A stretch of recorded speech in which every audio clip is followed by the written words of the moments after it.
Buenas tardes a todos y como siempre decimos, bienvenidos a la sede de la Real Academia de Jurisprudencia y Legislación de España, en nuestras sedes digitales, que habida cuenta de la materia que tratamos, nosotros hemos mantenido los criterios de la pandemia, salvo la última sesión del curso, que la hacemos mixta, ¿no? Pero es mucho más fácil hacerla para nosotros en este formato porque permite la asistencia de personas por el Madrid y mucha más facilidad. Aparte que grabamos en el canal YouTube de la sección todas las sesiones que como esta es extraordinaria. La dirección de la sesión la va a llevar el profesor Andrés Rodríguez Benot, y yo me voy a limitar únicamente a decir que este es un tema crucial, crucial pero crucial en el ámbito judicial y crucial en el ámbito extrajudicial también, porque la insuficiencia del artículo 36 del reglamento hipotecario es muy notable para la prueba del derecho y eso es una laguna bastante importante, donde solo hasta cierto punto la aplicación de la ley de enjuiciamiento civil, la aplicación de la ley de cooperación jurídica internacional es aceptable, porque nosotros vamos a otros criterios de adecuación, adaptación, etcétera. Para tratar esta materia, que ha sido totalmente relevante siempre, pero mucho más desde la sentencia de nuestra compañera de sección, María Ángeles Parra, a la que si está presente le mando un cariñoso saludo y si no lo está, ya se lo diré en persona. Ha sido un revulsivo para analizar los pros y los contras de la situación española. Y es un tema, por tanto, como digo, para los profesionales totalmente relevante. Antes comentaba que tanto el profesor Benot como yo formamos parte de la comisión que creó la Ley de Cooperación Jurídica Internacional, su anteproyecto, y luego hicimos el seguimiento, y fue un tema que levantó tanto debate cómo aplicarlo y cómo llevar a cabo el artículo 33 de la ley, que, en fin, se buscó una fórmula, digamos, de compromiso que no satisfizo a nadie, pero que habría una posibilidad de articulación para los jueces en su aplicación práctica, ¿no?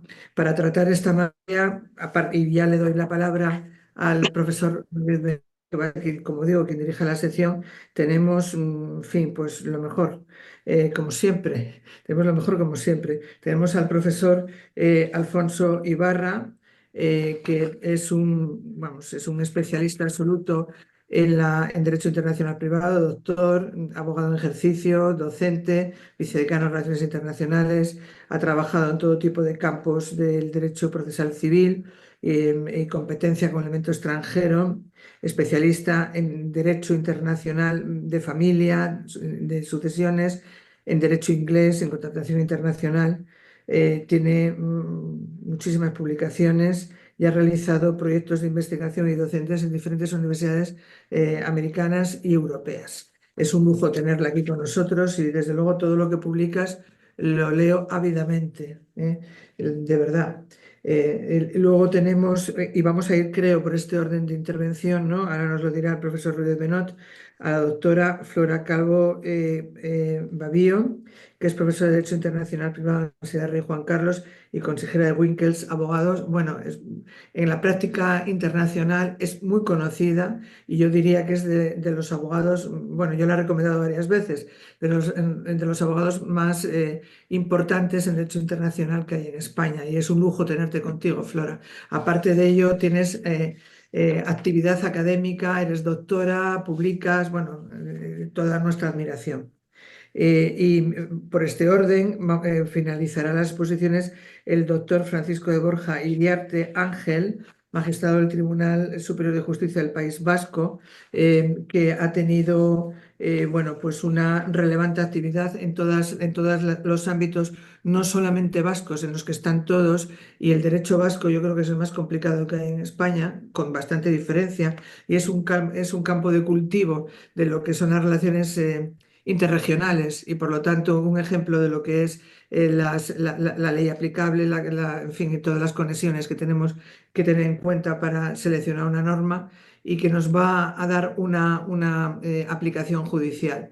Dirige la sección nuestro compañero Andrés Rodríguez Benot, que es catedrático de Derecho Internacional Privado, es director de varios departamentos de Relaciones Internacionales de la Universidad Pablo de Olavide, es un infatigable trabajador y estudioso del derecho internacional privado, ha sido ponente en numerosas ocasiones en la Conferencia de La Haya en diversos expedientes, por ejemplo, en los expedientes sobre parejas, del que es el máximo especialista que hay en España, además en muchas otras cosas, y esta es una de ellas. Sin más, te doy la palabra, Andrés, y a partir de aquí la intervención es tuya. Muchas gracias, querida Presidente. Comienzo agradeciéndote la invitación a poder moderar en la mesa redonda que iniciamos a continuación de un tema de rabiosa actualidad a raíz muy en particular de la sentencia del Supremo a la que te has referido. El tema de la aplicación judicial del derecho extranjero plantea una enorme cantidad de problemas prácticos, algunos de ellos abordados precisamente en esta sentencia, como también lo hace en sede notarial y registral, que es una materia que algún día deberíamos igualmente abordar. Para este asunto, todos saben que el sistema español de derecho internacional privado tiene un marco complejo, poco claro y curiosamente es de los sectores de la disciplina que aún no ha sido objeto de armonización en el ámbito de la Unión Europea. Apenas tenemos algún instrumento supraestatal de otro orden tipo convencional.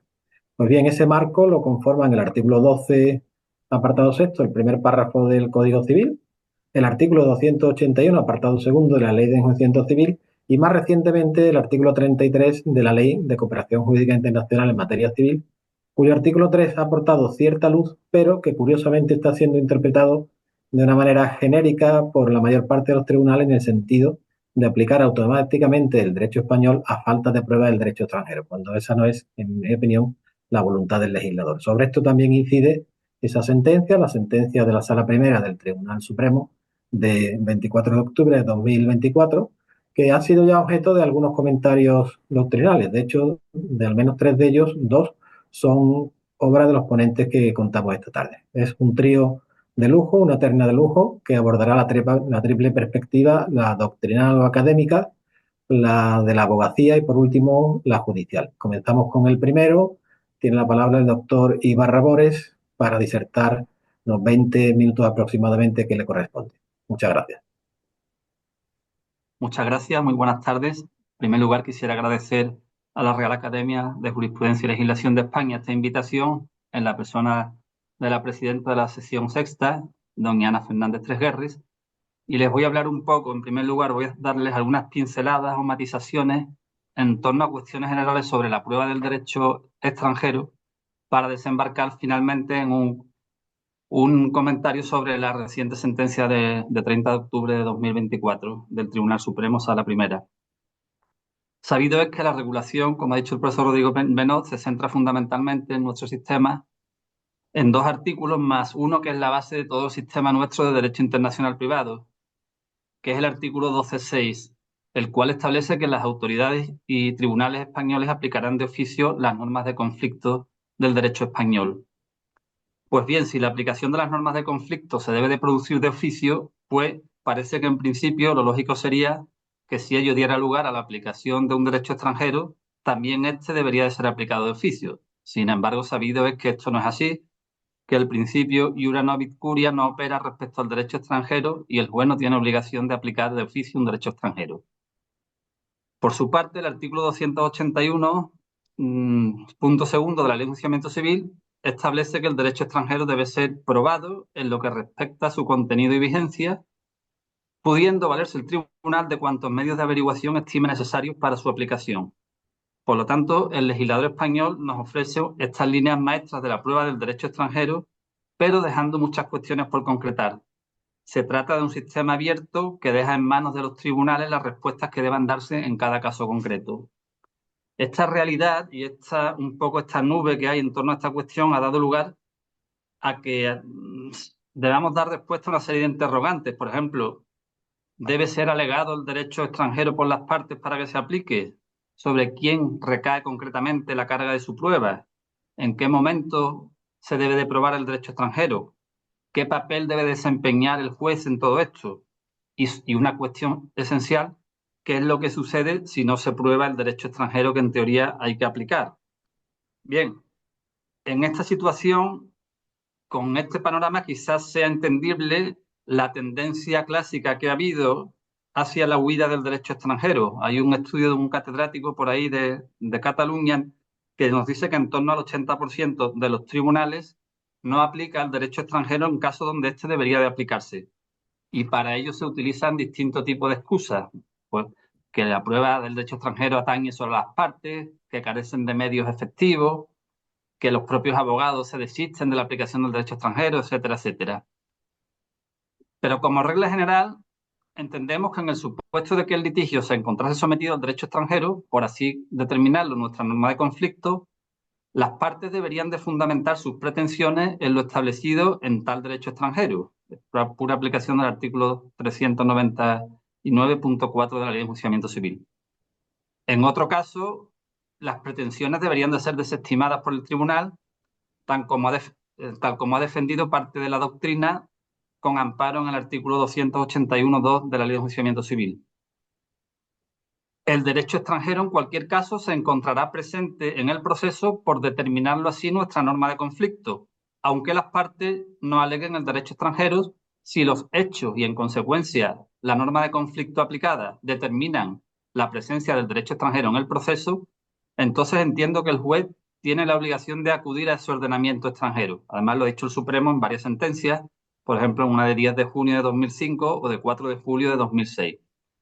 Sobre la prueba del derecho extranjero, que voy a dejar al siguiente ponente para que en la práctica seguramente está mucho más puesta que yo, sí destaco fundamental la prueba del dictamen pericial, emitido por expertos en derecho extranjero que se quiere probar. Obligatoriamente no tiene por qué tener la nacionalidad ese experto de ese ordenamiento extranjero, ni siquiera su domicilio o residencia habitual allí. A lo mejor un catedrático de Derecho Civil pues ha hecho una tesis muy buena sobre el derecho de sucesiones en Inglaterra o en Gales. Pero ha de tenerse en cuenta que la Ley 29/2015 establece en todo caso que ningún informe o dictamen nacional o internacional sobre derecho extranjero tiene carácter vinculante para los tribunales. En este escenario llegamos a la Ley 29/2015 y a su famoso artículo 33 del cual ya se ha hablado, sobre la prueba del derecho extranjero. Y principalmente aquí el punto tercero, que dice que excepcionalmente en los supuestos en los cuales no se haya podido acreditar por las partes, reitero esto, el contenido y la vigencia del derecho extranjero, podrá aplicarse el derecho español.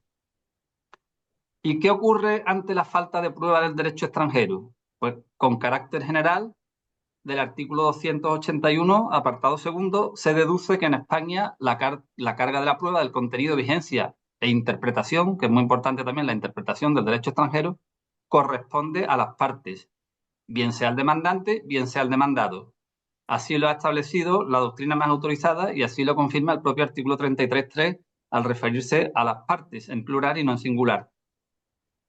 En relación a la falta de prueba de este derecho extranjero, en el caso de que el litigio debiera resolverse teóricamente conforme al derecho español y las partes invocasen, pues bien directamente el derecho español, plantean el asunto como si se tratase de un supuesto puramente interno, que a veces se hace a ver si cuela y muchas veces cuela, o bien las partes invocan el derecho extranjero, que es el declarado aplicable, pero no lo acreditan o no hacen por acreditarlo, pues porque en el fondo quieren que se aplique el derecho español.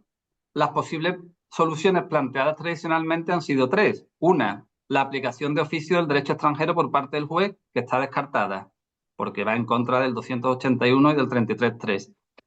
Dos, la aplicación subsidiaria del derecho material español como lex fori. Es la tesis o la teoría tradicional de la Sala Primera del Tribunal Supremo y es la tesis dominante hasta hace muy bien poco.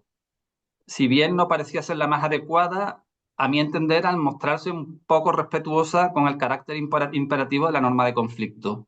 Pero aquí, por una circunstancia o por otra, se ha tendido mucho a la aplicación del derecho del foro, en este caso el derecho español. Y la tercera opción es la desestimación la desestimación de una manera fundamentada de las pretensiones. Quizás pueda ser esta la solución más coherente, pues, entre otras cosas, evitaría maniobras fraudulentas o torticeras en aras a intentar aplicar el derecho español cuando ello no procede. Precisamente esta fue una tesis que ya defendió en su día la Sala Cuarta del Supremo entre los años 2001 y 2004, pero después hubo una sentencia también del Supremo dictada en unificación de doctrina que dijo que la solución era la aplicación sustitutoria del derecho español. Bien, la solución a esta espinosa cuestión ha sido abordada en nuestro sistema con el citado artículo 33.3, estableciéndose, como hemos visto, que con carácter excepcional, pues en aquellos supuestos en los cuales no puede acreditarse el contenido y vigencia del derecho extranjero, podrá aplicarse el derecho español. La redacción ya de por sí es bastante criticable. La redacción es bastante criticable. Sin embargo, la jurisprudencia, a pesar de este artículo 33.3, sobre todo las audiencias provinciales, la jurisprudencia menor, había venido siguiendo en estos últimos años, mostrándose favorable a continuar aplicando casi de una manera automática el derecho español en los casos en los cuales el derecho extranjero no era aprobado. Y lamentablemente en muchos casos sin valoración alguna del comportamiento procesal de las partes en relación a la prueba de dicho derecho extranjero. Podría aportarles muchas sentencias de distintas audiencias provinciales y tengo un trabajo al respecto publicado por si alguien lo quiere consultar. A pesar de ello, ya en el 2018, el 3 de abril del 18, había habido una sentencia del Tribunal Supremo que había resaltado de manera categórica que la aplicación sustitutoria del derecho español después del artículo 33.3 debería hacerse solo con carácter excepcional. Lo que pasa es que, si bien es cierto que esto lo dijo el Tribunal Supremo, obiter dicta y no de una manera clara entrando en el fondo del asunto.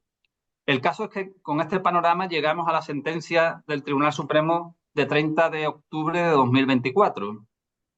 Rápidamente, unos antecedentes fácticos para centrar la cuestión. Se trataba de un matrimonio de nacionalidad inglesa, residente en Inglaterra, que presentó una demanda ante el juzgado de Fuengirola de primera instancia solicitando que fuesen declarados nulos una serie de contratos de aprovechamiento por turno de bienes inmuebles en la modalidad de suscripción por puntos, contratos que habían sido suscritos en España a través de una sucursal que tenía en España la Sociedad Británica. No vamos a entrar ahora en la cuestión de la competencia judicial internacional de los tribunales españoles para ese tema. Lo cierto es que el Tribunal Supremo otorga la competencia a los tribunales españoles, quizás con un razonamiento un poco sorprendente, pero bueno, no voy a entrar ahora ahí y me voy a centrar en la cuestión de la ley aplicable y las consecuencias de la falta de dicha ley. En este caso, el juzgado de primera instancia y la Audiencia Provincial de Málaga, en el recurso de apelación, siguiendo muchos antecedentes de sentencias que ya había, sobre todo en las audiencias provinciales de Málaga y de Tenerife, que han conocido de estos asuntos en muchas ocasiones, declararon la aplicación del derecho español, que era lo mantenido por los demandantes. Los demandantes mantenían la aplicación del derecho español, en este caso, por muchos antecedentes que había, y con argumentos de rigor. Es decir, que no se trataba el típico caso de vamos a meter el derecho español a ver si cuela. Por su parte, los demandados mantenían la aplicación del derecho inglés, pero este derecho inglés en ningún momento fue probado a lo largo del procedimiento. El Tribunal Supremo, en esta sentencia, y por razones que ahora no vienen al caso y no voy a entrar en ellas, las doy por buenas, mantiene por primera vez, como consecuencia de dos sentencias del Tribunal de Justicia de Luxemburgo de 14 de septiembre del 23, sobre las cuales también se puede discrepar, pero no voy a discrepar aquí porque no es el asunto, pues mantiene el Tribunal Supremo, en virtud de estas dos sentencias del Tribunal de Luxemburgo, que el derecho aplicable en este caso es el derecho inglés. Por primera vez se establece claramente que el derecho aplicable es el derecho inglés ante todo el escenario anterior que venía conduciéndonos hacia la aplicación del derecho español. Pues bien, a nuestro entender, la valoración que cabe hacer en relación a la sentencia del Tribunal Supremo es la siguiente. Por una parte, cabe una valoración muy positiva, dado que parece que de una manera definitiva ha venido a poner cierto orden y claridad en cuanto que, a la vista del artículo 33.3, la aplicación subsidiaria del derecho español procede de una manera excepcional. Esto es solamente para el caso que realmente no haya podido probarse el derecho extranjero. En el caso era el derecho inglés. Y en esta vez, además, el Tribunal Supremo establece esta doctrina entrando de lleno en el asunto y no obiter dicta como hizo la sentencia del 2018. Con ello, el Supremo da la razón a los que quienes, como quien les habla, pues habíamos mantenido que era un vicio del sistema la costumbre admitida de hecho de aplicar automáticamente el derecho español en el caso de que no se probase el derecho extranjero. Parece, por lo tanto, que a partir de ahora, cuando la norma de conflicto conduzca a la aplicación de un derecho extranjero, lo normal deberá ser la aplicación de tal derecho, salvo casos muy excepcionales, donde, por circunstancias ajenas a las partes, dicho derecho extranjero no pueda ser probado, ni siquiera con el apoyo del tribunal. Pero bien, hay otro aspecto sobre el cual yo tengo mis discrepancias, con todos los respetos, en relación a otra cuestión tratada. Me refiero en concreto al tratamiento dado al tema de la carga de la prueba del derecho extranjero y a los efectos o consecuencias de la falta de, prueba, de tal prueba del derecho extranjero. Veamos, la fundamentación dada por el Tribunal Supremo es la siguiente. Para el Supremo, conforme a la norma de conflicto imperativamente aplicable, en este caso, ex artículo 12.6 del Código Civil, era el artículo 6 del Reglamento Roma 1, y según ya hemos adelantado, el derecho inglés era el aplicable al fondo del asunto, y por la sentencia del Tribunal de Luxemburgo también. Pero el Tribunal Supremo indica que no puede aplicar el derecho inglés porque, según el artículo 281.2 y 33.3 de la Ley 29/2015, corresponde a las partes sus pruebas. Y en este caso concreto no ha sido probado tal derecho inglés. Desconociendo el tribunal, dice si con arreglo al derecho inglés los contratos impugnados serían nulos o no, que es lo que pretendían los demandantes. Además, el tribunal tampoco puede entrar a valorar si concurren los fundamentos constitutivos de la pretensión de nulidad invocado por los demandantes conforme al derecho español, porque entiende que no es uno de los casos excepcionales en los cuales se podría aplicar el derecho español. En definitiva, y aquí está la clave de la sentencia, para el Tribunal Supremo, la pretensión de la parte demandante debería haberse fundado, conforme a lo previsto en los contratos, en el derecho inglés, y sin embargo ni ha alegado ni probado que conforme a tal derecho los contratos fuesen nulos, ni ha hecho siquiera mención a la imposibilidad de prueba de tal derecho. Y dice el Supremo una frase que a mí me descoloca un poco, dice, sin que sea razonable poner a la parte demandada que niega correctamente la aplicación del derecho español la prueba de que los contratos son válidos conforme al derecho inglés. Con ello, finalmente, se desestima la demanda, dado que la pretensión ejercida por la parte actora fundó la nulidad de los contratos con fundamentos en un derecho, el español, que no era el de aplicación, sin que el tribunal pudiese resolver aplicando un derecho extranjero en el que la parte actora, y aquí está la clave de la sentencia, debió fundamentar su pretensión, pero que no invocó ni probó. Y esto es lo que dice el Supremo respecto a la falta de prueba del derecho extranjero y las consecuencias, la desestimación de las pretensiones. ¿Y cuál es la crítica que yo hago? Pues la crítica que yo hago se centra en una serie de puntos que expongo rápidamente.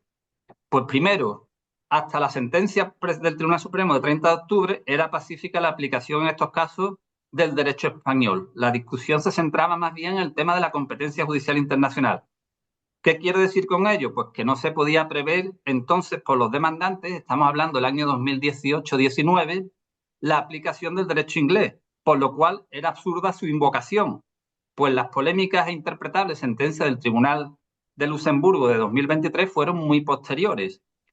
Es importante dejar claro que no nos encontramos, como ya he dicho, ante un típico caso donde se trata de eludir la aplicación del derecho extranjero aplicable mediante su no invocación, planteando el asunto como si fuese un tema puramente interno. Es decir, no hay nada de esto. No estamos ante un tipo caso de pasividad de los demandantes que busquen privilegiarse de la eventual aplicación de la Lex Fori, en este caso la ley española, como más favorable. Los demandantes, por los múltiples antecedentes habidos, tenían razones sobradas para entender que el derecho aplicable era el derecho español. Incluso así lo había confirmado el juzgado, incluso así lo había confirmado la Audiencia Provincial de Málaga.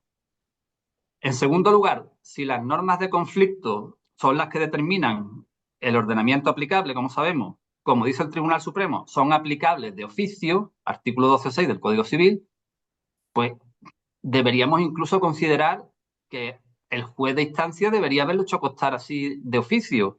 No sé, quizás en la audiencia previa, no soy experto procesalista, ex artículo 429.1 de la Ley de Enjuiciamiento Civil, para evitar cualquier posible indefensión como la posiblemente acontecida en este caso.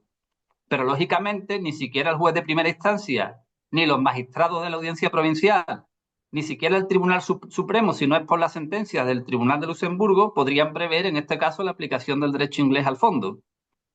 Lo cierto, en tercer lugar, es que la jurisprudencia y la doctrina han sido constantes durante muchos años en cuanto que la carga de la prueba del derecho extranjero le corresponde a la parte que lo invoca. La jurisprudencia y muchas sentencias del Tribunal Supremo que dicen que la parte que ha invocado el derecho extranjero es a la que le corresponde acreditar su contenido y vigencia. El Tribunal Constitucional, en una sentencia 33/2022, al ser la parte demandada la que había invocado el derecho inglés, era ella la quien correspondía acreditar su contenido y vigencia. Y no solamente la jurisprudencia, también la doctrina. En el manual del profesor Rodríguez Menot, que está ahí, también se dice claramente lo que dice el artículo 33 y donde se indica claramente que tal prueba corresponde a las partes, que pueden ser la demandada o el demandante. Y quizá el Tratado de Derecho Internacional Privado más notorio y célebre que hay en nuestro sistema, el de los profesores Calvo y Carrascosa, dice claramente que el artículo 281 del Código Civil no indica qué parte en concreto debe probar el derecho extranjero. Por lo tanto, puede tratarse del demandante o del demandado.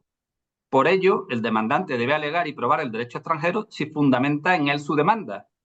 Y el demandado, como es este caso, debe alegar y probar el derecho extranjero si basa en él su contestación a la demanda. En cuarto lugar, en el derecho comparado no existe, o al menos yo no conozco, que exista sistema en el cual se obligue exclusivamente a que sea la parte demandante en exclusiva quien deba probar el derecho extranjero, aunque quien lo invoque sea el demandado.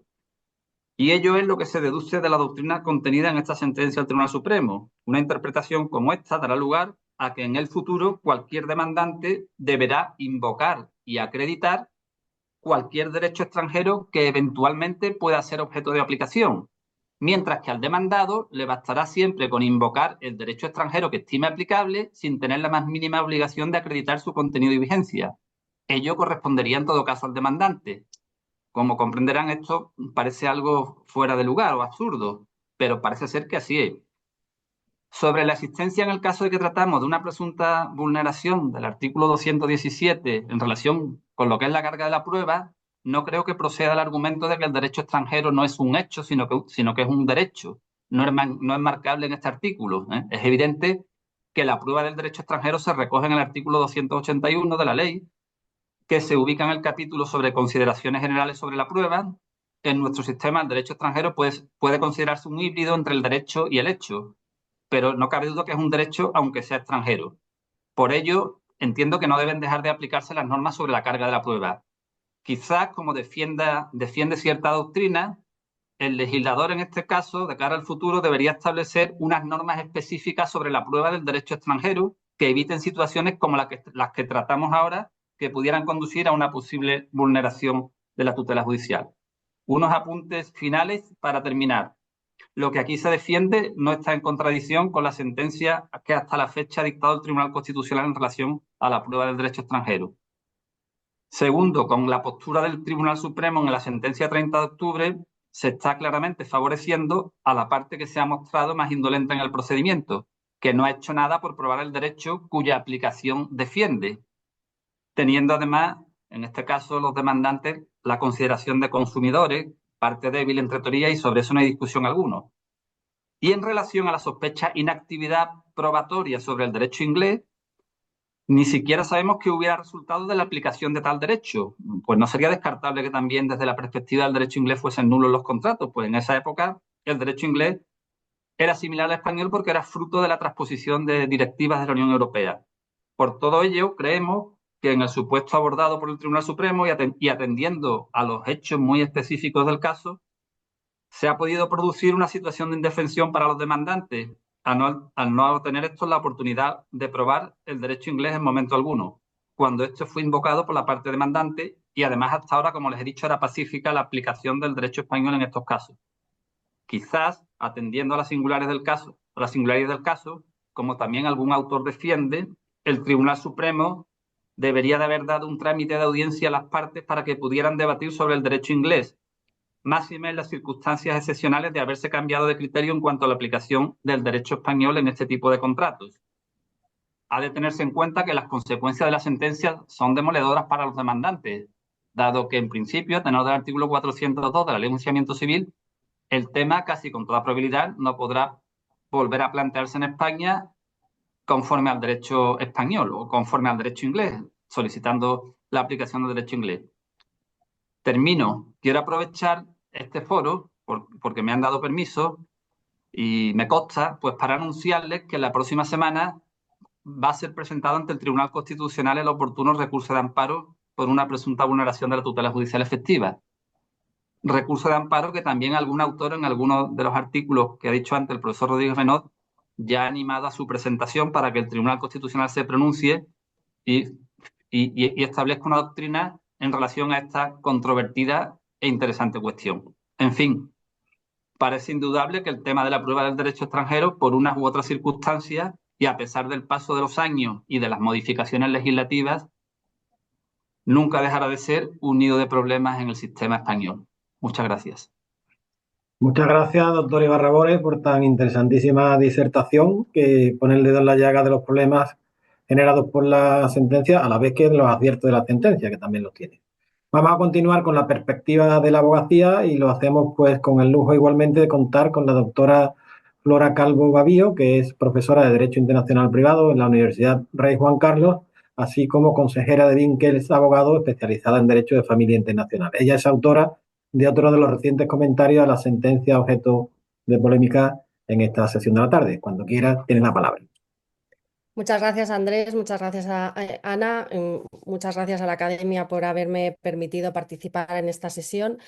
Y bueno, simplemente indicar que la aplicación judicial del derecho extranjero es una de las cuestiones que más problemas nos dan en la práctica. Eh, Realmente, bueno, los problemas principales se centrarían en la competencia judicial internacional, reconocimiento de sentencias, porque muchas veces en las materias especialmente que yo me ocupo, que son las materias de derecho de familia, la aplicación judicial del derecho extranjero no se tiene demasiado en cuenta, por ejemplo, en cuestiones como las medidas de los menores o en el vínculo matrimonial.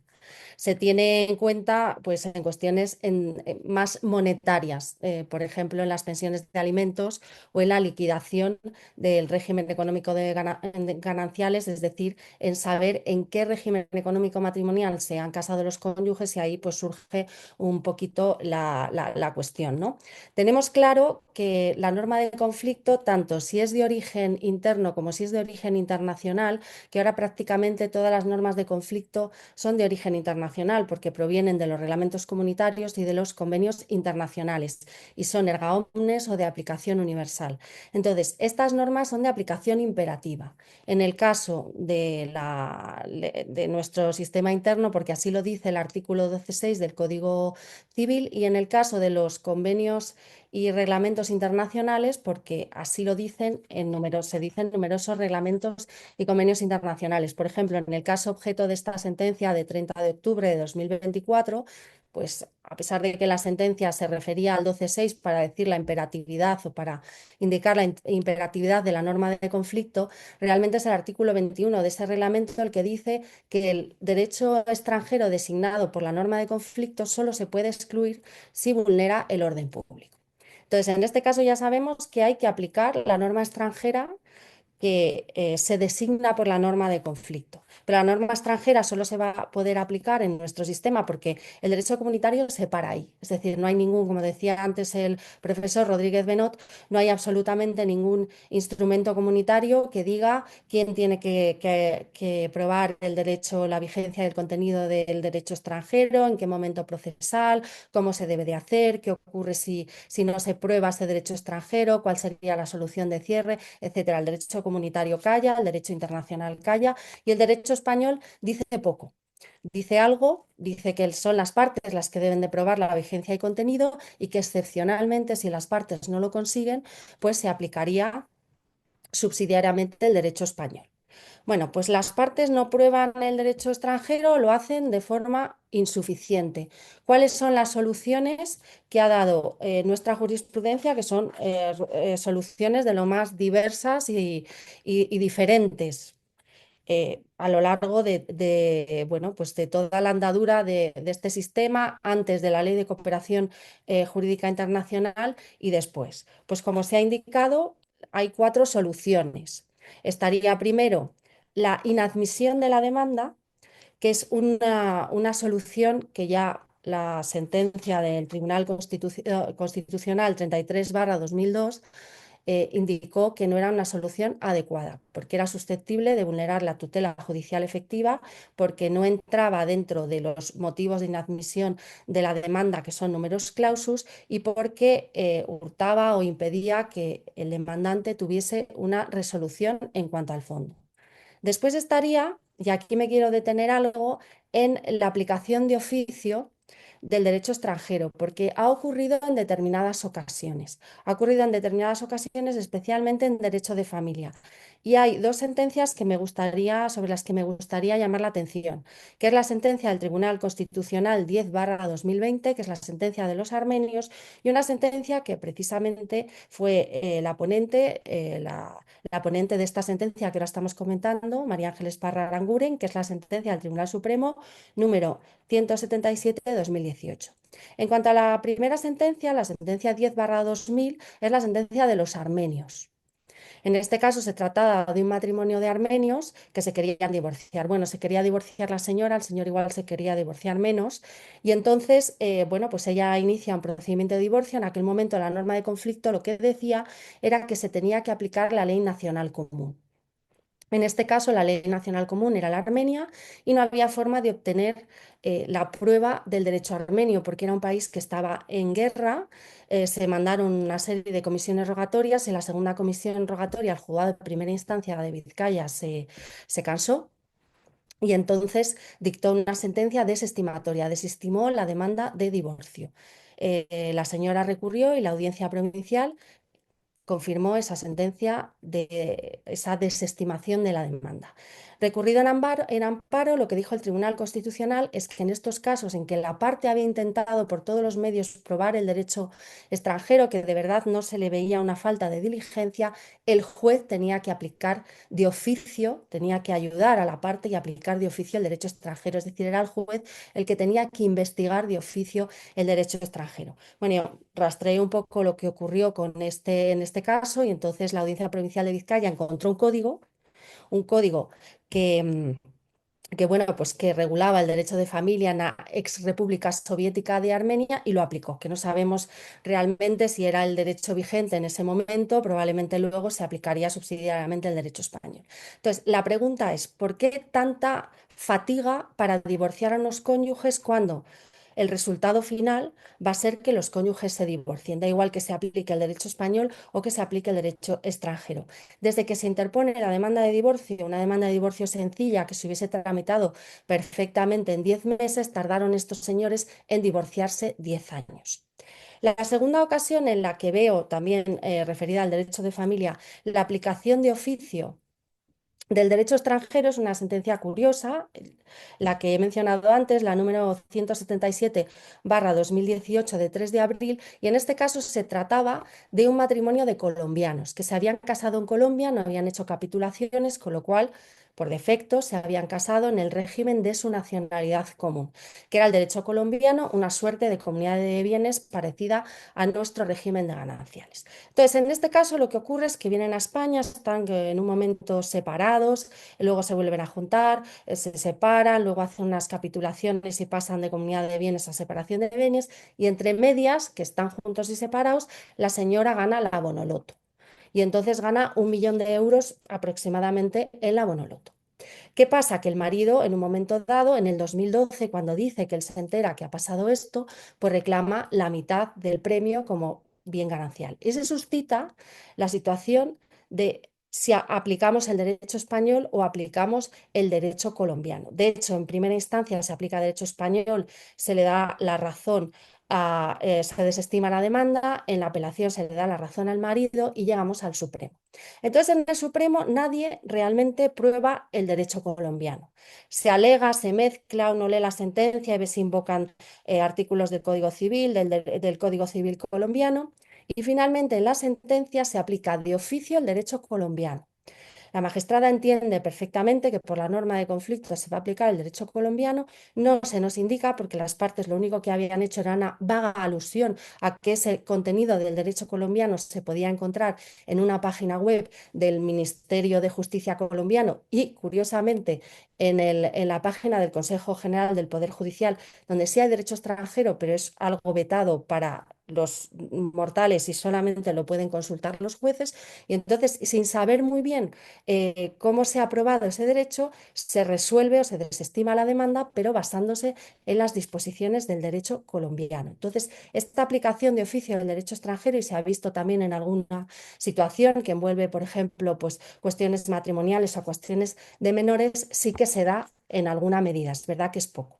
Lo normal, pues será la aplicación subsidiaria del derecho español, que es la línea que ha seguido siempre la Sala Primera del Tribunal Supremo hasta esta última sentencia, que es la primera que cambia esa doctrina unánime de la Sala Primera del Tribunal Supremo, y es la línea que se sigue en la jurisprudencia menor. Pues he visto bastantes sentencias de jurisprudencia menor de las audiencias provinciales en donde efectivamente se está aplicando subsidiariamente el derecho español simplemente porque las partes no alegan o prueban suficientemente el derecho extranjero, es decir, no se les pide una imposibilidad, no se tiene en cuenta el artículo 33 de la Ley de Cooperación Jurídica Internacional. Simplemente, si las partes no alegan y prueban, la solución más fácil, porque es cómoda para el juez español, es aplicar subsidiariamente el derecho español, porque ya lo dijo aquella sentencia del Tribunal Constitucional, la 155-2001, que por qué no se iba a aplicar el derecho español, que le daba que probablemente ofrecería una solución también aceptable y correcta, y defendería los derechos de las partes. Esto es un poco lo que es pues la línea pues más acentuada, la línea más genérica de que qué ocurre si las partes no alegan y prueban suficientemente el derecho extranjero. Bien, y llegamos a la desestimación de la demanda, que es la cuarta posibilidad que han utilizado nuestros tribunales ante la falta de actividad probatoria de las partes o la imposibilidad de las partes, incluso como hemos visto en la sentencia 10/2000, de probar la vigencia y contenido de derecho extranjero. Esto es algo que le gusta a la Sala Cuarta del Tribunal Supremo y a los tribunales, se ve bastante en la jurisprudencia menor de lo social. He encontrado también algunas sentencias, bueno, hubo una línea que hubo 4 sentencias del Tribunal Supremo a la Cuarta del año 99, entre el 99 y el 2001, que decían que si no se probaba la vigencia y contenido de derecho extranjero, se aplicaba subsidiariamente el derecho español. Y después, pues he encontrado un par de sentencias del TSJ de Madrid, de la Sala de lo Social, también recientes, donde igualmente, si no se prueba la vigencia y contenido del derecho extranjero, lo que se aplica es el derecho español. No me voy a referir mucho más a la sentencia de 30 de octubre del 2024, porque ya el profesor Ibarra ha hecho una disección absolutamente acertada, minuciosa y profunda de esta sentencia, sino simplemente decir qué va a pasar con el derecho de familia si es esta línea la que se va a seguir, porque en el derecho de familia hay verdaderos problemas a la hora de desestimar las demandas si no se alega y prueba el derecho extranjero aplicable. En ocasiones es realmente inútil o no tiene ningún sentido aplicar un derecho extranjero, por ejemplo, a cuestiones de medidas sobre los menores o a cuestiones referidas.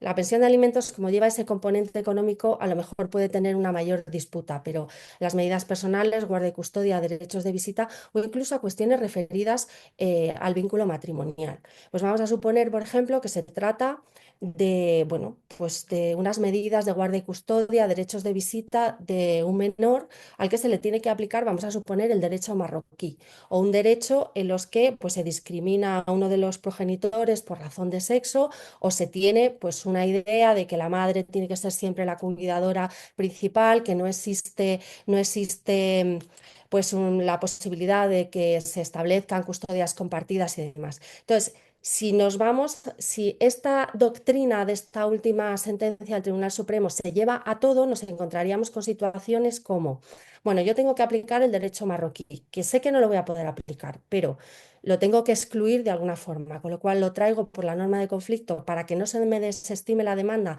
Tengo la obligación de probar la vigencia y contenido, veo que va contra el orden público español, entonces lo excluyo y aplico subsidiariamente el derecho español.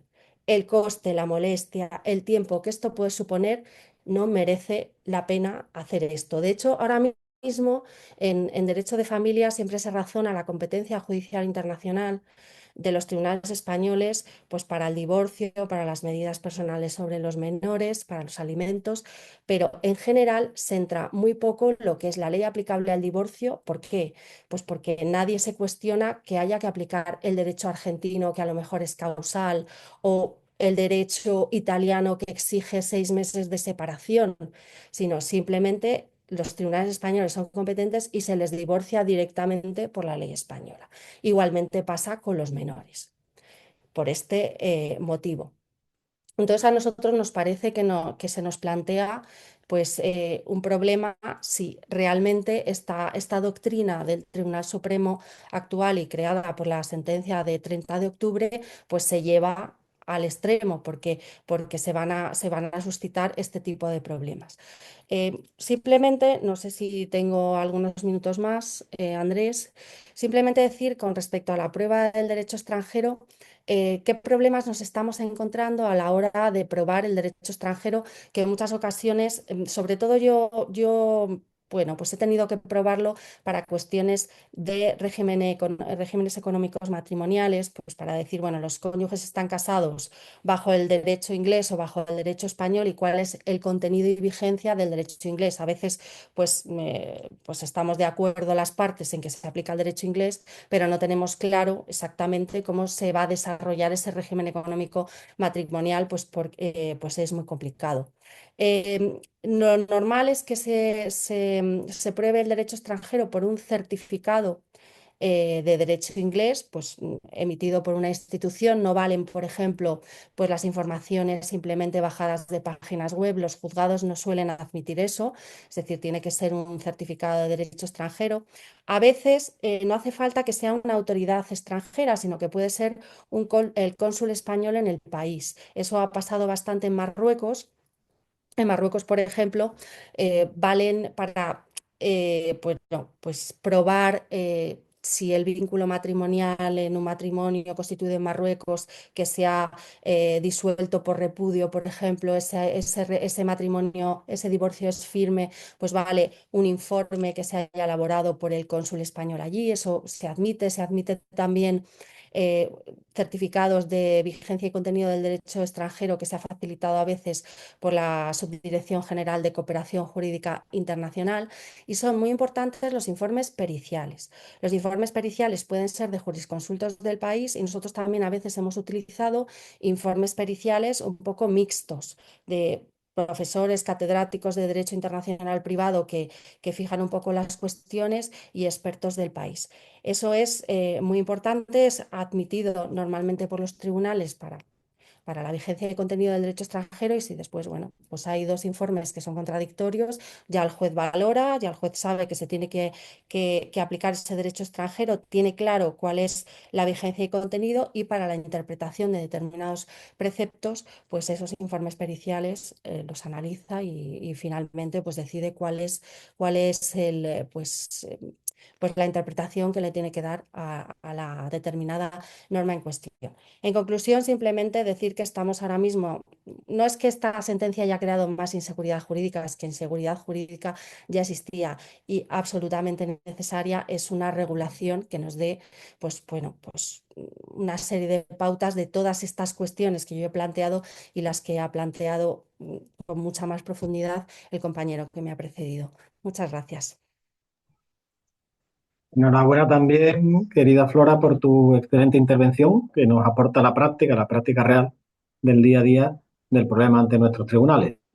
Bien, vamos a cerrar la intervención de la terna con el lujo de poder contar con el doctor Iriarte Ángel Francisco de Borja, que es magistrado del Tribunal Superior de Justicia en el País Vasco y que además es autor de una tesis doctoral muy celebrada en materia de Derecho Internacional Privado en un tema nada menos como la aplicación del derecho español en cuanto a sistema plurilegislativo en ciertos ámbitos, enormemente complejo y polémico también. Les recuerdo que al final de la intervención de nuestro ponente siguiente tenemos abierto el chat por si quieren ir ya participando y enviar sus comentarios o preguntas y lo administraremos antes de que termine nuestra hora de cierre. En definitiva, tiene la palabra cuando quiera el doctor Iriarte Ángel. Muchas gracias. Muchas gracias. Espero que me oigan bien, porque he tenido algún problema informático. Y bueno, lo importante es si se me ve bien, pero lo importante es que se me oiga, creo yo, que es lo importante en este momento. Yo, perdón, que voy a quitar el teléfono porque lo he tenido conectado precisamente para intentar arreglar estas cosas, lo voy a poner en modo bien. Bueno, pues muchísimas gracias. En primer lugar, Ana Fernández Tresguerres, como responsable de la Academia de Jurisprudencia y Legislación en esta sección, por la invitación al profesor Rodríguez Benot, que es el interlocutor y el organizador de esto. Es la primera vez que participo en un acto de la academia y siempre es un placer. Y luego a mis dos compañeros de Donda, los profesores, Alfonso Ibarra, más dedicado a ello, y Flora Calvo, compaginando con el mundo de la abogacía internacional, ¿no? Mucho de lo que iba a decirlo, el problema de ir al final es que muchas cosas que iba a decir las ha dicho ya Flora, desde la perspectiva más eminentemente práctica, que es de la que donde quería venir yo a plantearlo, ¿no? Cuando el Fórum y el JUS no son los mismos, hay problemas, y los tenemos, sin ir más lejos, en los derechos forales. Quiero decir que no hace falta irnos al derecho internacional privado. A veces conseguir que los tribunales de primera instancia del País Vasco apliquen el derecho civil vasco tiene su mérito, porque a veces no lo aplican. No digo ya a las otras comunidades autónomas que de rebote les cae una cuestión de conflictos internos, ¿no? Y claro, cuando nos encontramos con estos temas, es todo más complicado, ¿no? Porque, bueno, en teoría el juez español sabe todos los derechos españoles y lo va a solucionar. Pero claro, ¿qué pasa con el derecho extranjero? Y se nos plantean casos, un poco, como digo yo, del mundo real, ¿no? Que lo ha anticipado ya Flora, ¿no? En un juzgado de primera instancia llega un divorcio de extranjeros, con malos tratos, con niños tutelados por la administración pública porque no se pueden hacer cargo de ellos los padres, con un patrimonio de 38 euros en una cuenta bancaria o un patrimonio negativo que hay que dividir. Y claro, resulta que el régimen económico matrimonial, por el 9.2, es el de un país extranjero, o por el reglamento, porque se casaron allí y vinieron luego. Pero porque no olvidemos que así como el reglamento sucesorio entra en vigor, se aplica rápido. El reglamento de regímenes económicos matrimoniales tarda, tienen que casarse después de la entrada en vigor y luego divorciarse para que nos planteemos en estos problemas. ¿eh? Con lo cual, todavía la mayor parte de los divorcios que estamos encontrando, el régimen económico matrimonial se va a determinar con el artículo 9.2, con el reglamento. Y claro, en esa situación es un tema de que lleva un abogado que cobra 200 euros por solucionar todo el problema. No hay una prueba del derecho extranjero. No, es que ni nos lo plantean. No sé si porque intentan colarnos el código, por desconocimiento o porque no tienen tiempo de hacer otra cosa, ¿no? Pero meten una demanda de derecho español y piden un régimen de gananciales y la liquidación de un régimen de gananciales. Y claro, ¿qué hago yo ahí? Como les digo que pido un informe, ¿quién paga ese informe? ¿Hay dinero en justicia gratuita para informes de derecho extranjero? Yo creo que no. No estoy seguro, pero creo que no. Inadmito la demanda, los dejo sin divorciar, lo de los armenios, 10 años sin divorciarse. Habría que hasta plantearse romper y decir, bueno, si les divorcio, si el divorcio va por la ley española 107 o derecho o los reglamentos a los que se refiere el 107, y dejo la liquidación del régimen matrimonial, hombre, no es lo más correcto del mundo, pero igual es una solución. Claro, claro, no les divorcio, les dejo casados. Y además la señora tiene pareja y está, o él tiene pareja y la pareja está embarazada y vamos a tener ahí un problema de filiación porque no el papel. ¿eh? Pido un informe por vía consular. Bueno, los informes consulares, ¿cómo son? Flora tiene más experiencia que yo. ¿Pero cómo son? ¿Una fotocopia del BOE del país? ¿Eso es el derecho extranjero? Mira, comentó Flora la segunda sentencia del 18. Ponente también maneja el espárrago. Me parece que, desde luego, los conflictos de leyes, que es lo que más le miro yo, toda la norma conflictual, aparte de lo que luego hablaremos de esta sentencia de octubre que nos ha traído aquí, lo hace muy bien, ¿no? Dice una cosa, el caso de los colombianos que también ha mencionado. Bueno, si las dos partes están de acuerdo en que el derecho colombiano es así, el derecho colombiano no es propiamente un hecho, tampoco es derecho, lo trato como un hecho donde están de acuerdo en los hechos, como en aquello, dame tibi factum y tira para adelante, ¿no? sí que es verdad que dice, no, porque además se puede consultar en Internet. A mí las consultas en Internet del derecho extranjero, quiero decir, si el derecho fuese derecho positivo, no estaríamos hoy aquí, porque el artículo 33 de la Ley de Cooperación Jurídica Internacional está en Internet, se puede consultar. Y estamos aquí y todo lo que se ha escrito de este tema y lo que queda por escribir de este tema, ¿no? Entonces yo, claro, lo veo que es un problema importante, ¿no? En familia y en otros aspectos. Las famosas, lo de los armenios, ¿no? La sentencia constitucional del 2000, que diga, ¿cómo que no resuelven? Resuelvan. O sea, pero resuelvan ya. Porque esta señora tiene derecho a divorciarse. No voy a decir que el divorcio es de orden público en España, me parece muy radical decir así, pero casi. Es decir, cualquiera que esté en España, aquellos problemas que teníamos con los ecuatorianos, ¿qué pasaba con los ecuatorianos que no podían divorciarse fuera de Ecuador? Pues los divorciábamos, ¿no? Con su derecho nacional no se podían divorciar en España, tenían que volver a pleitear allí. ¿Y por qué lo hacíamos? Pues porque a veces los problemas de familia son problemas que el derecho al final es lo de menos, ¿no? Para empezar, en muchos casos yo siempre digo que el juez de familia, mis compañeros dicen que es una herejía, resuelve en equidad, realmente. Porque no la liquidación del régimen económico matrimonial, que es una cuestión patrimonial, como bien ha dicho Flora Calvo, pero una pensión compensatoria de 200 o 300 euros, ¿qué se fija más que criterios de equidad? ¿En qué criterio jurídico encuentro el número? Pues obviamente cojo unos papeles, los miro y tiro para adelante con ellos. Y y pongo un número. Y bueno, claro, entonces ese es el tema, ¿no? Es que esa es la realidad de los tribunales en muchos casos. No sé en el caso concreto de la sentencia de octubre, ¿no? La sentencia que ha citado, la que es 3 de abril del 18, ¿no? Dice, bueno, es que las partes están, pues me parece una solución razonable. Ahora es correcta si nos ponemos estupendos. Se probó bien el derecho extranjero porque las dos partes estaban de acuerdo en que era así basado. Parece una solución razonable. Que a veces los jueces tenemos que ser más razonables que otra cosa. Y parece una solución razonable. Si las dos partes están de acuerdo, en principio, ¿por qué voy a creer que no es así? Que una de las partes está cediendo, ¿no? Claro, porque decía, ¿se puede mirar en internet? Hombre, sí, sí. Yo tengo una anécdota, yo cuando era abogado, yo fui abogado hace 12 años. Teníamos un divorcio que el 9-2 nos llevaba a Estados Unidos y la norma de conflicto norteamericana nos llevaba al estado de California. Y el abogado, entonces yo dije, bueno, hay que pedir un dictamen del derecho de California. Y el abogado de la otra parte dijo, no, no, porque tengo aquí el Código Civil de California.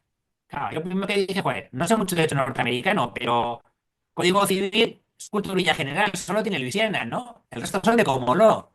Qué raro es esto del Código Civil qué mal me suena el Código Civil de California. Y efectivamente era el Código Civil de California, de Baja California del Sur, que es un estado mexicano, no es Estados Unidos de América. Hay que decir que moverse en Internet es peligroso. Y fue un poco bochornoso, pero tampoco en una reunión puedes decirle al compañero que está enfrente, oye, tío, hay que decirlo con mucho cariño, no puedes entrar ahí como una pisonadora diciendo, ¿pero qué me estás contando si esto es de otro país? Pues hubo que decir que, hombre, igual habría que mirarse. Y además me hizo gracia, porque luego comentaba con el cliente y digo, joder, es que el Código Civil de Estados Unidos te tiene que dar al ojo. Que en Estados Unidos no hay Código Civil más que en un estado, ¿no?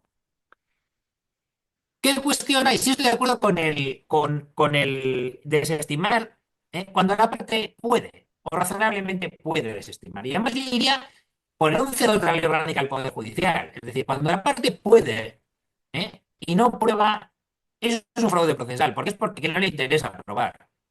Si mañana yo tengo un pleito y me viene la Coca-Cola y dice, esto está sometido al derecho español, porque dice, no, no, esto está sometido al derecho norteamericano. Tú no me lo quieres probar, pues igual es porque no te interesa probarlo, porque medios tendrás a encontrarme dos dictámenes de dos abogados norteamericanos contándome cómo funciona esto.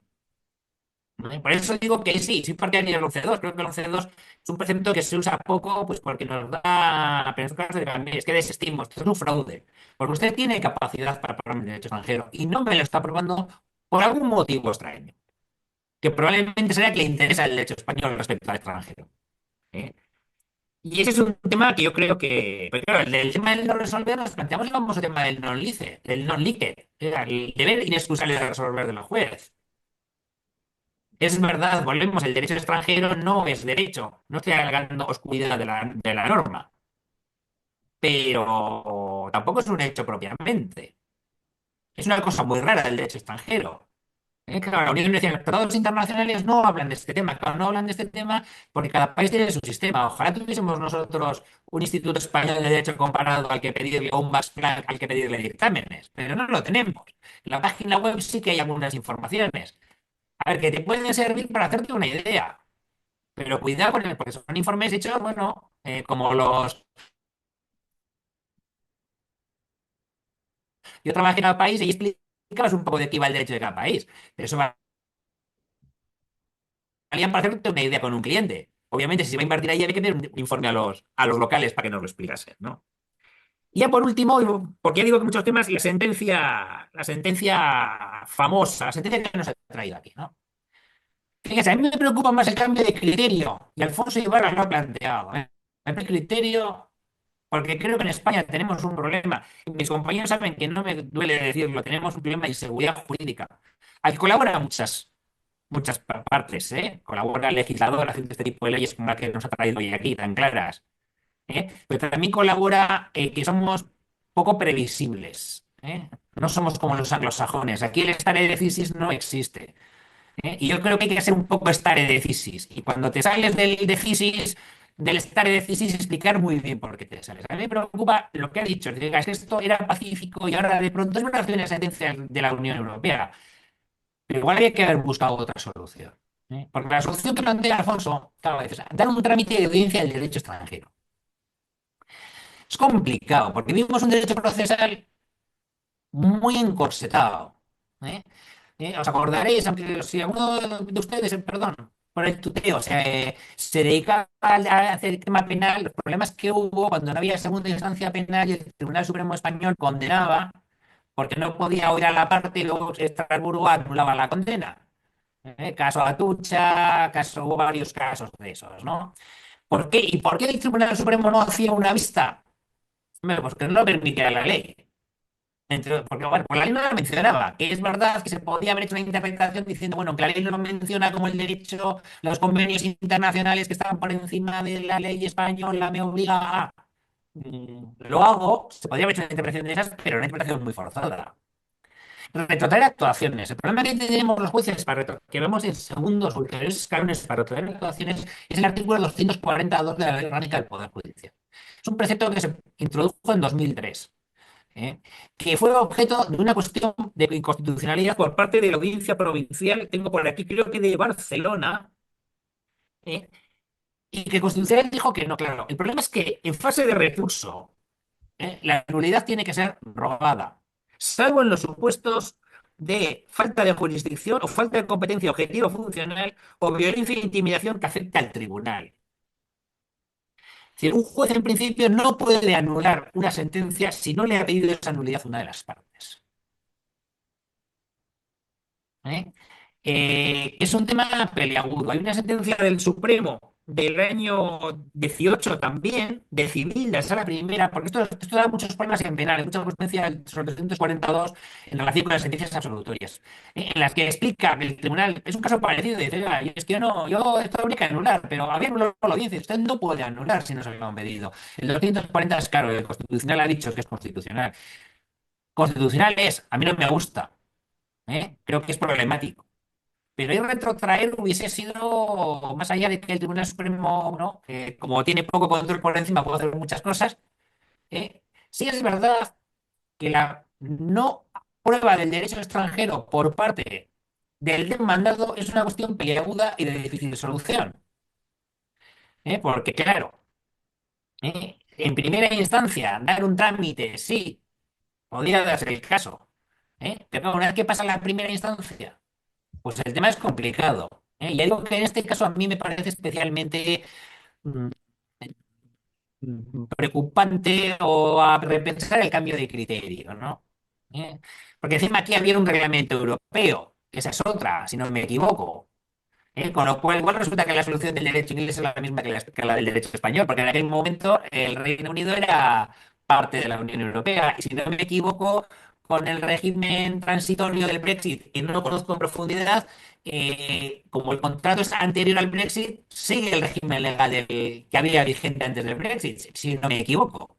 Porque no lo conozco bien, porque es bastante complicado, ¿no? Pero sí que había que... Pero era un tema, por eso digo, que esta sentencia Desestimar la demanda parece que se inclina con ello. Desde luego, después de esta sentencia tenemos claro, yo creo todos los jueces, que no vamos a incurrir en el non-liquet, en el no resolver, si nos negamos a resolver por falta de prueba del derecho extranjero, porque claro, aquí el problema es que, porque no solo es un problema de falta de prueba, porque aquí es el demandado el que alega que esto está sometido al derecho extranjero, pero podría ser el caso que el demandado no diga nada y el tribunal de oficio diga, cuidado, que esto no está sometido al derecho español, que la norma de conflicto no es disponible. Otra cosa es que sea difícil que el tribunal se meta en tamaño. Al principio yo no discurría con la carga de trabajo que tienen los tribunales, opera como opera, porque es muy difícil ponerte a estudiar más allá de lo que pone 30 en las partes, por lo menos en instancia y en apelación. En casación ya tenemos más tiempo para hacer más cosas y estudiar con más profundidad los asuntos. Pero claro, es que no es ya que el demandado sea el que aplica el derecho extranjero. Es que el tribunal puede decir de oficio, no, no, si esto está metido al derecho inglés, desestimo la demanda porque no se me ha acreditado. Podría ser muy radical, pero podría darse el caso, ¿eh? Quiero decir, porque ese es el tema. Y eso es un poco lo que quería decir, que la problemática de la prueba del derecho extranjero, desde la perspectiva de los tribunales, en muchos casos es un problema de utilidad, de encontrarnos con el, yo tengo un problema entre manos, tengo un problema complicado entre manos y no me puedo permitir, pues eso, decir, no, es que no les divorcio. A ver, entiendo que podría divorciarles porque el divorcio iría por el 107, es sin duda ley española, entonces les divorcio asumiendo que son residentes en España, dando el caso típico del divorcio a parejas extranjeros que viven en España. Les divorcio y no resuelvo la cuestión del régimen económico matrimonial. Pero quiero decir que es un caso en el que nos encontramos en situaciones tremendamente complicadas en las que pedir un informe, porque estamos hablando de gente que tiene patrimonios muy pequeños, que son los casos que más... yo también he leído el artículo de Flora Calvo en, en Infolegal y luego como soy un poco tal, pues hice estos open source, he trasteado un poco en Internet. Y el tipo de divorcios que lleva en su despacho me da que no son de los de 80 euros. Pero hay muchos de esos, hay más de 80 euros que con patrimonio a repartirse. Ese es el día a día de los juzgados de familia en España. Hemos sido un país que el derecho extranjero hace 25 años, o el derecho con sujetos extranjeros hace 25 años, era una cuestión de gente importante. Nos hemos convertido en un país de inmigración y ahí tenemos un 20% de extranjeros en nuestra población, si no me equivoco. Luego, estadísticamente, tendremos un 20% de pleitos con alimento extranjero. Luego veremos qué derecho aplica, ¿no? Y eso es un poco lo que quería decir, que es una cuestión desde la perspectiva del juez, más allá de que tremendamente complicada en la práctica, más allá de los casos eh, bonitos o de dinero o como queramos llamarlos, o que puede ser muy bonito el que no hay dinero, lo que es que normalmente, pero muchas veces es complicada la situación cuando te llega un divorcio, de un divorcio complejo, y decir, bueno, aquí tengo que aplicar derecho extranjero, ¿qué régimen económico tienen estos? Y bueno, lo investigo yo, pego un googleazo o miro la página esa que tenemos nosotros y digo, un régimen de comunidad. Vale. En España hay un régimen de comunidad. Bueno, en muchos sitios de España, en otros no. Quiero decir, por ejemplo, todo el tema legislativo del país de allí, claro, dices, que el derecho español, bueno, ¿cuál? La primera pregunta, si alguien te pregunta, ¿cuál es el régimen económico en España? ¿Dónde? ¿No? Y luego ya pasamos a ver cuál es. Y eso es un poco lo que quería decir. Me reitero que, bueno, estoy enrollando y vamos a dejar tiempo para las intervenciones del público. Muchísimas gracias por la invitación, por compartir esta mesa redonda o no sé cómo llamar a estas colaboraciones en Zoom, a la Real Academia, a los organizadores, a los compañeros y al público que nos está escuchando y que sin quien esto no sería tan interesante. Muchísimas gracias. Muchas gracias, querido Borja, a ti. A pesar de los problemas de sonido, se te ha entendido perfectamente tu planteamiento, tan diferente de otras perspectivas de la cuestión de fondo. No era necesario conocer la idea, la experiencia del Poder Judicial que tú representas en este caso. Bien, tenemos unos minutos hasta el cierre de la sesión y que yo vea no hay aún ninguna intervención en el chat, pero yo por ello aprovecho, en tanto se produce alguna, para hacer alguna reflexión sobre temas de interés que se han suscitado. El primero de ellos, yo siempre lo he sostenido, hay una huida del derecho internacional privado, se han explicado estadísticas precisamente por la complejidad del propio sistema, no ya en la aplicación del derecho extranjero, sino en otros muchos ámbitos. Y en buena medida, lo diré siempre, esa huida se debe a la complejidad del sistema por culpa de nosotros, los profesores, los académicos, que lo complicamos en exceso. Por eso deberíamos de tomar nota para hacer este derecho un derecho mucho más asequible, mucho más cercano a la población, para que pudiera aplicarlo. El dato que pone de relieve el magistrado Iriarte Ángel es evidente, los pleitos de 80 euros, la aplicación de un derecho extranjero a gente que no tiene medios para aprobarlo, etcétera, etcétera. Esa es una primera reflexión que me gustaría hacer. Una segunda se refiere a algo que también se ha tocado de pasada, que concierne a la posible utilización de webs institucionales para conocer el derecho extranjero. En esto la Dirección General de Seguridad Jurídica y Fe Pública viene desde hace ya unos años insistiendo a notarios y registradores que los utilicen, porque son webs institucionales, por tanto derecho oficial y derecho actualizado.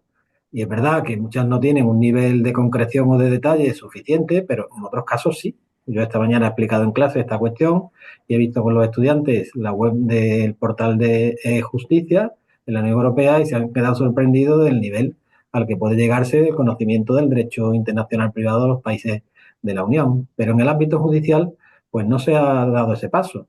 Incluso en este supuesto de la sentencia del Supremo, cabría pensar uno, y con los medios que tiene el tribunal, ¿no podría de algún modo haber entrado a conocer el derecho inglés posiblemente aplicable en la época y verificar si ese derecho igualmente declaraba nulos los contratos? Porque al final de todo estamos hablando de dos consumidores que son parte débil a las que había que proteger y el resultado último es que los contratos son válidos y por tanto están vinculados con ellos, ¿no? O sea, hasta qué punto también se debería dar ese paso y los medios que harían falta, etcétera, etcétera. Y una tercera consideración, en tanto que entrase alguna observación en el chat, se refiere al antes y el después de la sentencia del Supremo de octubre de 2024. A partir de ahora, si se consolida esta doctrina, ya tenemos claro, y eso que también nota los despachos, que el demandante siempre tiene no solo que alegar su pretensión, que basar su pretensión en el derecho español si así lo alega, sino también en el posible derecho extranjero aplicable al fondo, aunque su pretensión crea fundadamente que no se base en él. Y tiene que hacerlo porque si no, al final del trayecto se puede encontrar con la sorpresa de que era aplicable el derecho extranjero y como me he explicado Borja Iriarte, ahora no hay trámite procesal para alegarlo. Y ahí está la duda de si eso ha generado o no indefensión, ¿no? Eso por una parte, pero la pregunta es, en el caso concreto, yo también he estudiado la sentencia y, bueno, he consultado con algún colega procesalista si había alguna manera de retrotraer las actuaciones, de ofrecer ese plazo extraordinario. No queda nada claro en absoluto. De ahí entiendo que, supongo que será por ese motivo por el que se basa la pretensión, o mejor dicho, porque se plantee la posibilidad de recurrir el amparo al Constitucional, ¿no? Bueno, bueno, diré también que entre los muchos conectados tenemos presencia de colegas mexicanos que me han saludado en el chat privadamente. En concreto, el doctor Carlos Enrique Odriozola muy amablemente felicita a todos los ponentes. Y tenemos a la doctora Salomé Adroer Biosca de la Universidad Pontificia Comillas que quiere intervenir. No sé si lo puede hacer verbalmente o tiene que hacerlo a través del chat. Si Candela Llopis nos puede ilustrar cómo es el asunto. Sí, ya está operativa, ya. Buenas tardes. Hola, buenas tardes. Muy buenas. ¿Cómo estáis? Enhorabuena a todos, compañeros. Muy Gracias. queridos por esas intervenciones, Flora, ¿cuánto tiempo sin vernos? Qué gusto verte. Lo mismo. Me ha gustado mucho todo lo que habéis dicho y coincido también con que la expectativa respecto a esta sentencia, la desestimación de la demanda, pues es algo que estamos esperando también, que alguna vez se produzca y no la aplicación automática del derecho español. Pero por otra parte, Alfonso ha puesto muy bien de relieve que en este caso a los pobres demandantes en el último momento les dejan en una situación probablemente de indefensión y lógicamente el constitucional. Entonces, yo no sé si conocéis, hay una sentencia de la Audiencia Provincial de Madrid a la que me quiero referir, que me encanta. La ponente además es nuestra querida Emelina Santana, gran especialista en Derecho Internacional Privado de Familia, que es de 30 de septiembre del año 21. Que es la número 843/2021. Entonces, es un caso de dos marroquíes, se divorcian y llevan a los tribunales la liquidación de la sociedad de gananciales, entre comillas, ¿no? Y entonces, sí, entonces la ponente, como advierte, en ese momento no estaba en vigor el reglamento de régimen económico del matrimonio y por tanto era el 9.2 del Código Civil el que tenía que aplicar y eran dos marroquíes en el momento de la celebración del matrimonio y por tanto ley nacional, pues lo que hace es, y puesto que se había aplicado en primera instancia el derecho español y sociedades gananciales a bienes en España y en Marruecos, le acuerda por un auto conceder a las partes un plazo de 5 días para que aleguen y acrediten en debida forma el régimen económico matrimonial existente y si no es la sociedad gananciales como no era, que aleguen lo que a su derecho convenga sobre su posible nulidad de pleno derecho de lo actuado. Entonces, les da la opción a las partes de que prueben el derecho extranjero, que a lo mejor esto podría haberse hecho en el caso que nos trae aquí del Supremo, ¿no? Pero puesto que las partes no lo hacen, lo que hace a continuación es que como ella tiene conocimiento, porque el derecho marroquí pues es aplicado con bastante frecuencia en España en materia matrimonial, pues entonces aplica de oficio el tribunal el derecho marroquí y dice aquí no hay gananciales, las sociedades gananciales no existe en el derecho marroquí. Dice, tengas en cuenta que la ley nacional marroquí no contempla el régimen económico matrimonial de gananciales y la única documentación obrante en autos es una nota registral donde figura la adquisición de una vivienda en Madrid, además de otros bienes fuera, ¿no? Y por tanto aplica de oficio el derecho extranjero y se basa en que en la imperatividad de la norma de conflicto, el 12.6 no menciona la ley de enjuiciamiento civil ni por supuesto la ley de cooperación internacional, pero procede de esta manera, ¿no? Claro, a mi juicio, es una resolución muy valiente porque es el juez el que trae el derecho extranjero al proceso, ¿no? De oficio, aunque le da la oportunidad a las partes que lo hagan y estas no lo hacen, ¿no? Pero claro, con el 281, en realidad, si lo leemos también, el derecho extranjero deberá ser probado en lo que respecta a su contenido y vigencia, pudiendo valerse el tribunal de cuantos medios de averiguación estime necesarios. Sé que son las partes quienes tienen que probar y que en un caso como este, bueno, pues, pero si el juez conoce de oficio el derecho extranjero, no es el primer caso ni el último en el que lo aplica de oficio. Y quería conocer vuestra opinión, porque a mí es una sentencia que me gusta mucho y que me da cierta esperanza de que las cosas cambien. Muchísimas gracias. Gracias a ti. Flora, si quieres, por favor, puedes intervenir. Sí, muchas gracias. No, me parece, sí conocía la sentencia, Salomé, y sí me parece una solución valiente, aunque realmente no está previsto. Y esto en derecho internacional privado es muy importante porque, en cierta forma, es una disciplina muy anglosajona donde los jueces pueden inventar un poco el derecho también.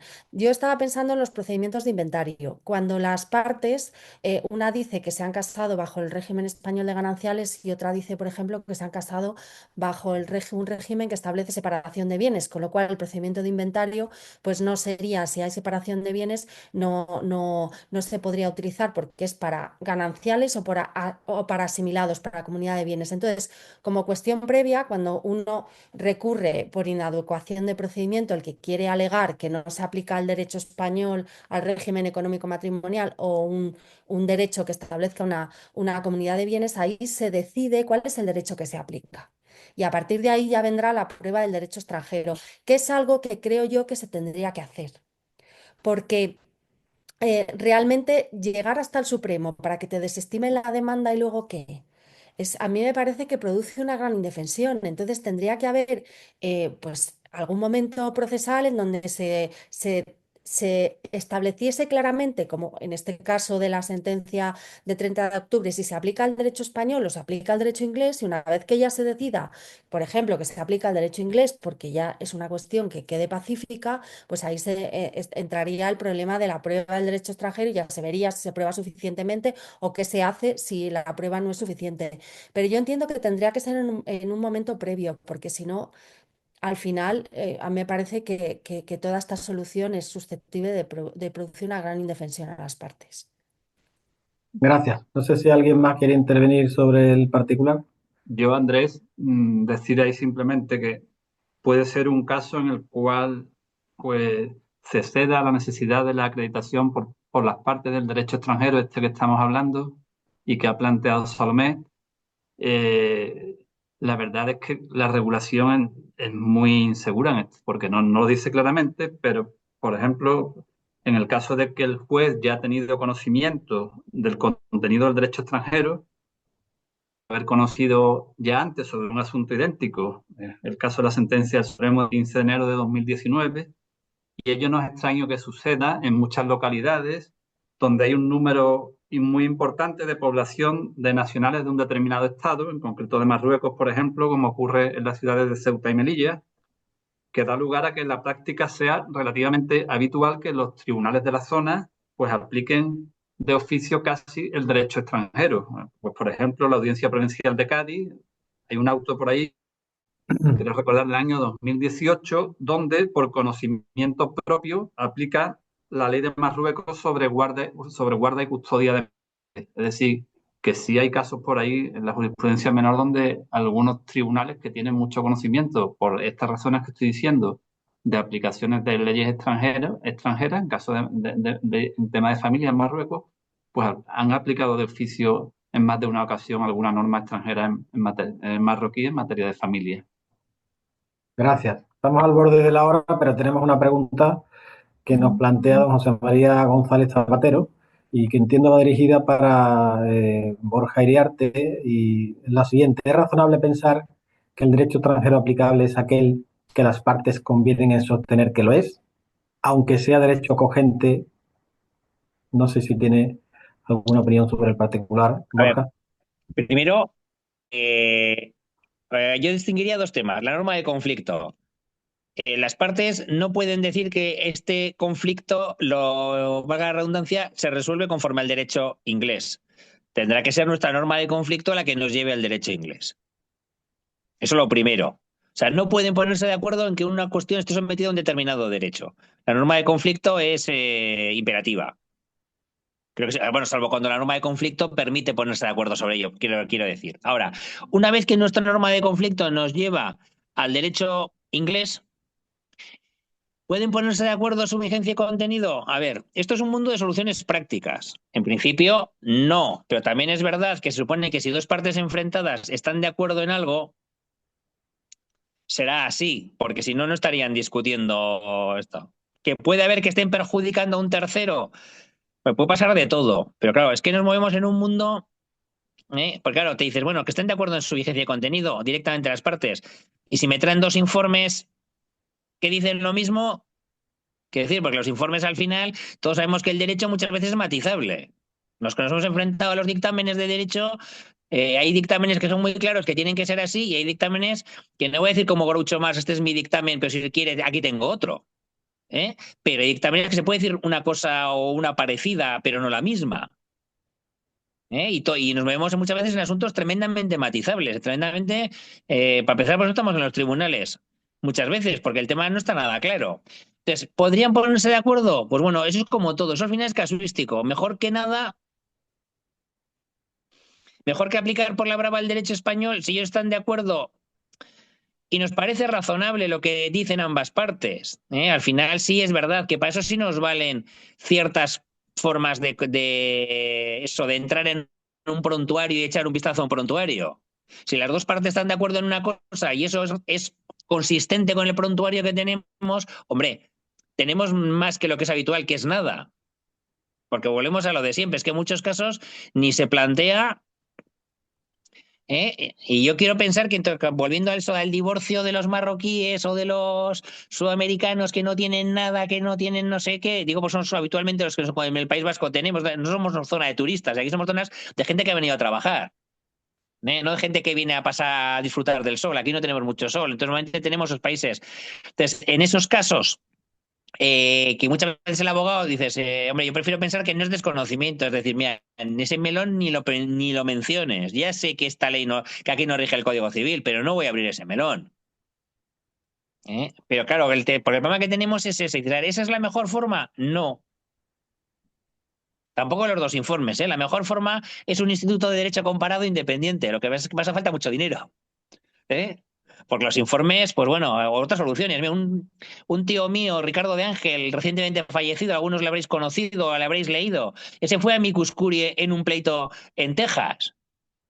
Un juez tejano tenía un problema de derecho español y dijo a las partes, tráiganme 3 abogados españoles que podrían resolver esta cuestión que voy a sortear. Y casualmente él estaba en ambas listas. Con lo cual no hubo ni sorteo. Dijo, si los dos están de acuerdo en él, no hay ni sorteo. Qué bonito es eso. Pero claro, ¿cuánto costó eso? Porque le pagaron, ¿eh? Pagó el Tribunal de Texas, pero seguro que no pagó el Tribunal de Texas, eso pagaron las partes, de una forma u otra.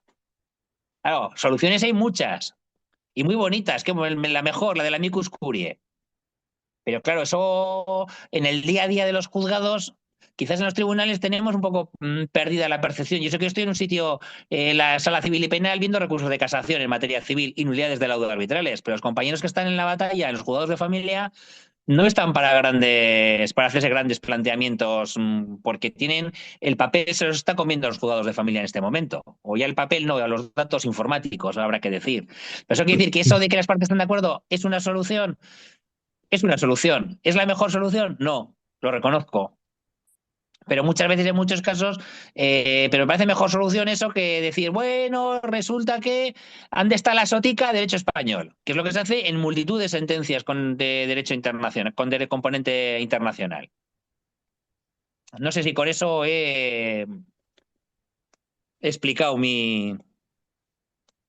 Sí, gracias, Borja. Bueno, aunque estamos al borde de la hora, han entrado 2 preguntas en el último momento que no creo que nos dé tiempo a abordar, pero bueno, al menos las planteo. La primera la formula don Íñigo Nagore y se refiere a qué ocurre cuando en apelación se aplica el derecho extranjero de forma errónea o de forma distinta como realmente es su contenido. Eso nos habilitaría, en definitiva, a preguntar si cabría un recurso de casación por incorrecta aplicación del derecho sustantivo, en este caso del derecho extranjero, pero claro, yo creo que es un tema que ahora mismo no nos da tiempo a abordar. Sí le remito y por si desea me puede contactar a importantes artículos que se han escrito sobre el particular y tal, ¿no? Y doña María José Lunas pues nos plantea también un caso en lo que se refiere a la Ley General para la Defensa de los Consumidores y Usuarios, el artículo 67, que en concreto el problema que plantea respecto de la aplicación del derecho extranjero, ¿no? Es verdad que esta norma tiene una solución especial, como también la hay en el ámbito del registro civil.